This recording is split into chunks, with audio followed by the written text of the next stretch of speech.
Yesus menang atas kuasa kegelapan dengan ketaatannya kepada Bapa di surga. Dia menang. Dan kemenangan Yesus ditandai dengan kebangkitannya. Karena kesalehannya, maka doanya didengar. Maksudnya, dia berdoa kepada Bapa yang berkuasa menyelamatkannya dari maut. Dan karena kesalehannya, doanya didengar. Kalau Yesus tidak taat, dia tidak bangkit. Jadi kebangkitannya menunjukkan kesalehannya, ketaatannya, kesuciannya. Dia mengalahkan iblis.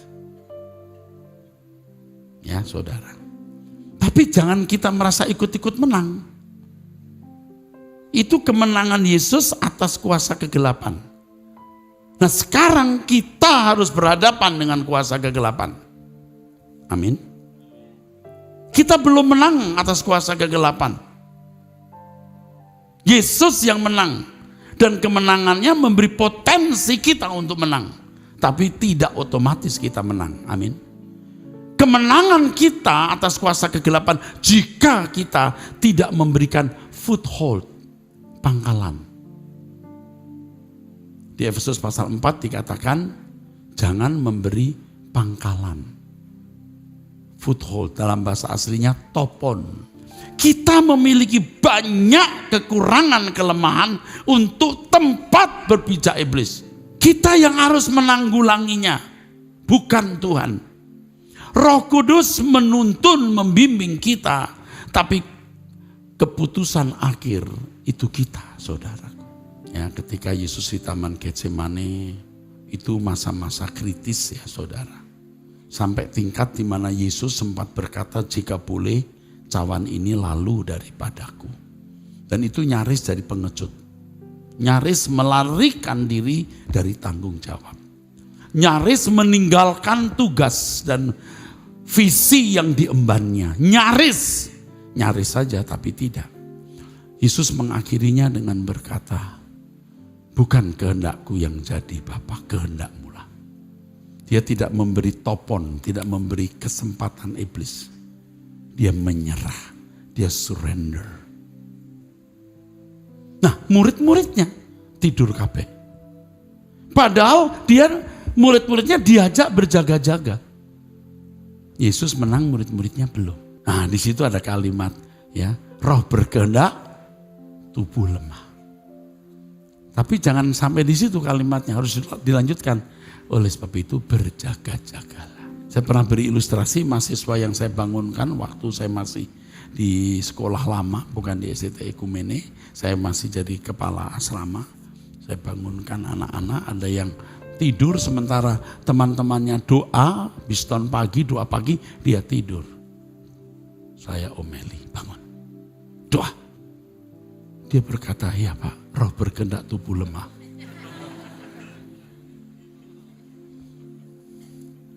Dia lupa ada kalimat berikut, karena itu berjaga-jagalah. Nah, saya ajak saudara berjaga-jaga lewat doa, bangun pagi, siapkan waktu berdoa. Karena begini Bapak Ibu, kalau saudara doa pagi, punya jam doa tiap hari, saudara menjadi laskar Tuhan. Kalau tidak, saudara cuman kelas ya pengaman yang lihat maling malah lari gitu loh. Nah, orang-orang Kristen selama ini berpikir kemenangan Yesus itu juga kemenangan dia ngebeng. Kita sudah menang. Itu salah loh. Yesus menang, kemenangannya itu menjadi potensi kita juga menang, tapi tidak otomatis. Kita harus berperang juga melawan kuasa kegelapan. Dengan cara kita harus menghancurkan semua pangkalan yang ada pada kita. Kalau saudara, contoh sederhana, ini secara umum ya saudara, secara umum, belum tingkat sempurna, tapi ini bertalian. Saudara masih memiliki ketidakjujuran.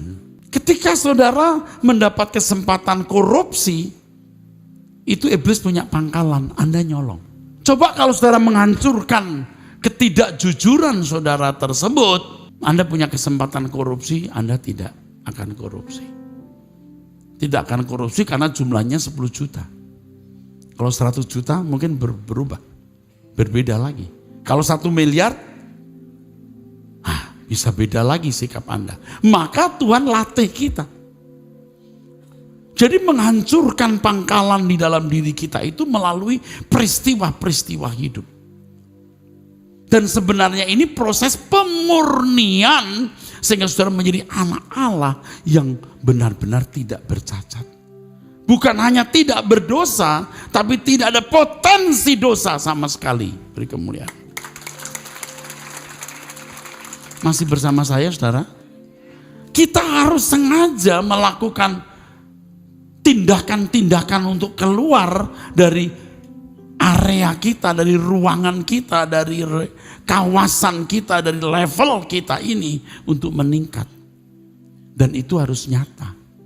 Nanti orang akan bisa melihat saudara-saudara, mulai melihat, istrimu mulai melihat, sekarang suami saya sudah gak lihat-lihat film porno. Sekarang dia sudah tidak kumpul lagi dengan teman-teman itu. Itu nanti nampak sekali saudaraku. Musuh kita kuasa gelap. Itu tidak bisa kita hadapi dengan kekuatan kita sendiri. Kita perlu pertolongan Tuhan. Engkaulah kekuatanku,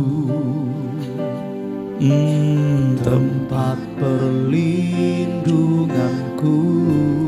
Walaupun kelihatannya gak ada peperangan, Engkau batu, walau keadaan seakan-akan tidak ada masalah, setan tidak berhenti membidik. Pertolonganku, Kuasa gelap datang menyerang.